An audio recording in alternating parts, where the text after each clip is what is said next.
बिस्मिल्लाहिर्रहमानिर्रहीम। अस्सलामु अलैकुम प्यारे बच्चों, दोबारा आ जाइए इस नए वीडियो के अंदर। आप सबका इस्तकबाल है, वेलकम है। इस वीडियो में हम आपका स्वागत करते हैं। कक्षा 9वीं विषय हिंदी लोकवाणी, कविता क्रमांक 3, निज भाषा। प्रश्नोत्तर और स्वाध्याय अपनी निज भाषा, मादरी ज़ुबान, मातृभाषा, इसके ऊपर ये कविता दी गई है। इसके प्रश्नोत्तर और स्वाध्याय हल करेंगे। तो आइए चलते हैं, वीडियो शुरू करते हैं। पहला प्रश्न हमारे सामने है, मौलिक सृजन। निज भाषा उन्नति अहे, सब उन्नति को मूल, इस कथन की सार्थकता स्पष्ट कीजिए।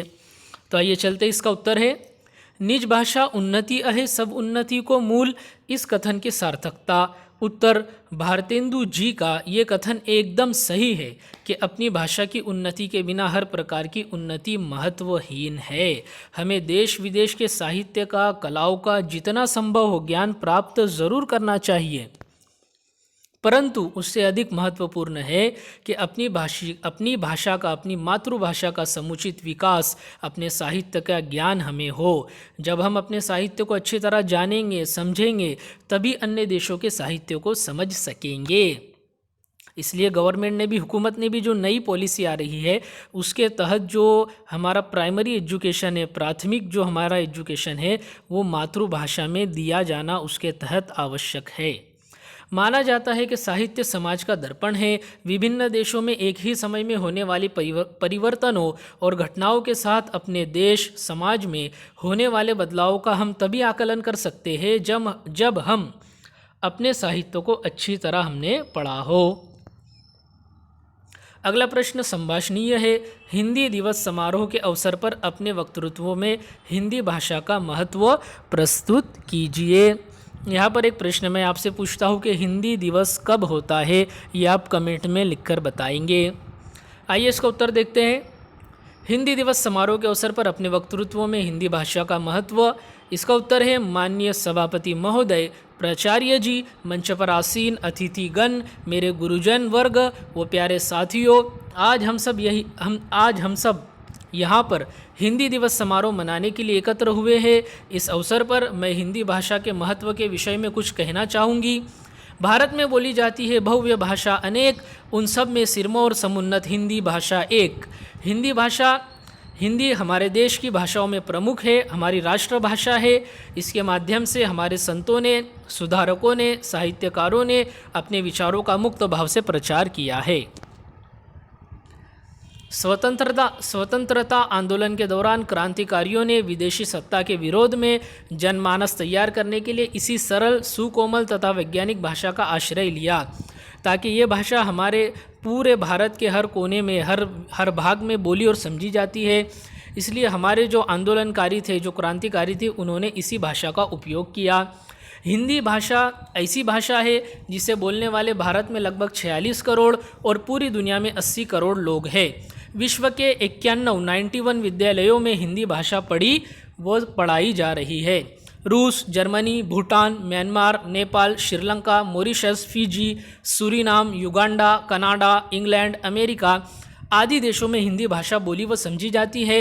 हिंदी हमारे राष्ट्रीय गौरव की प्रतीक है। हमारी राष्ट्रभाषा भी है और हमारे राष्ट्रीय गौरव की प्रतीक है। इसमें हमारे अतीत की अमूल्य निधियाँ संकलित है। अगला प्रश्न हमारे सामने जो है लेखनीय है। अपने विद्यालय में मनाए गए बाल दिवस समारोह का वर्णन लिखिए। हमारे विद्यालय में जो बाल दिवस समारोह मनाया गया, उसका वर्णन हमें लिखना है।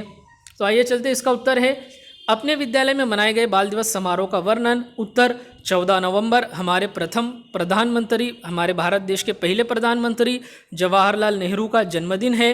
नेहरू जी को बच्चों से बहुत प्यार था, इसीलिए उनके जन्म दिवस को बाल दिवस के रूप में मनाया जाता है। हमारे विद्यालय में भी प्रतिवर्ष यानी कि हर साल इसका आयोजन किया जाता है। गत वर्ष बाल दिवस के अवसर पर कक्षा 5 तक के छात्र छात्राओं को इस समारोह के लिए बुलाया गया था, इनवाइट किया गया था। नगर की महापौर श्रीमती कमला मुंडे समारोह की अध्यक्ष थी। सर्वप्रथम मुख्य अध्यापिका श्रीमती अलका अग्रवाल ने महापौर का स्वागत किया। कक्षा 4 के विद्यार्थियों ने एक कविता प्रस्तुत की। बाल दिन के अवसर पर सभी बच्चों को मिठाई बांटी गई।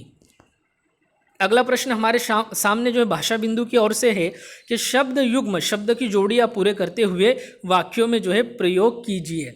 शब्द दिए गए यहाँ पर घर, ज्ञान, भला, प्रचार, भूख, भोला। तो आइए चलते हैं इसका उत्तर। शब्द युग्म पूरे करते हुए वाक्यों में प्रयोग कीजिए। इसका उत्तर है घर, तो घर घर, हमें घर घर ज्ञान की ज्योति जलानी है। दूसरा है ज्ञान विज्ञान, आज का युग ज्ञान विज्ञान का युग है।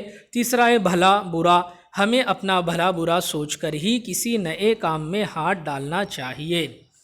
अगला है प्रचार प्रसार, हिंदी के प्रचार प्रसार के लिए देश के अनेक महापुरुषों ने अथक प्रयास किए। अगला है भूख प्यास, परीक्षा के दिनों में सलील की भूख प्यास उड़ जाती है। यहाँ पर हम जो ये नाम दिए गए सलील वगैरह ये हम बदल सकते हैं। अगला है भोला भाला, कबूतर एक भोला भाला पक्षी है जो आसानी से पकड़ में आ जाता है। आइए अगले प्रश्न की तरफ चलेंगे। अगला प्रश्न है रिक्त स्थानों की पूर्ति कीजिए। पहला है ये कविता की पंक्तियाँ दी गई है। निज भाषा में कीजिए जो डैश की बात, सब डैश से लय करहु भाषा माही प्रचार। तीसरा है ये गुण भाषा और मह डैश नाही होय, भारत में सब भिन्न अति ताही सो डैश। आइए इसका उत्तर देखते हैं। रिक्त स्थानों की पूर्ति, पहला है निज भाषा में कीजिए जो विद्या की बात। दूसरा है सब देशन से लय करहु भाषा माही प्रचार। तीसरा है ये गुण भाषा और मह कबहू नाही होय। और चौथा है भारत में सब भिन्न अति ताही सो उत्पात। आइए अगला प्रश्न हमारे सामने, 2-3 शब्दों में उत्तर लिखिए। इसमें पहला है अपनी भाषा में इसकी बात करनी चाहिए। दूसरा है सब देशों से ज्ञान कला आदि प्राप्त करके इसमें प्रचार करना चाहिए। तीसरा है भारत में इनके कारण झगड़े होते हैं। और चौथा है ये गुण किसमें नहीं होते। आइए इसका उत्तर देखते हैं। जो पहला था कि अपनी भाषा में इसकी बात करनी चाहिए, किसकी? विद्या की। दूसरा है सब देशों से ज्ञान कला आदि प्राप्त करके इसमें प्रचार करना चाहिए, किसमें? अपनी भाषा में, अपनी निज भाषा में। तीसरा है भारत में इनके कारण झगड़े होते हैं, किसके कारण? विविध भाषा विविध संप्रदाय विविध प्रादेशिक पक्ष, इनके कारण हमारे भारत देश में झगड़े होते हैं और इन्हीं के कारण अलग अलग राज्य बनाए गए हैं। चौथा है ये गुण किसमें नहीं होते? अन्य भाषा में, दूसरी भाषाओं में। आइए अगला जो प्रश्न, यहाँ पर प्रश्न उत्तर समाप्त हुए हैं। इस वीडियो के अंदर जो प्रश्न उत्तर निज भाषा कविता के दिए गए हैं इसे आप अपनी कॉपी में लिखेंगे और अगले वीडियो का वेट करेंगे, इंतज़ार करेंगे। जब तक के लिए शुक्रिया, खुदा हाफिज़। मिलते हैं नेक्स्ट वीडियो में।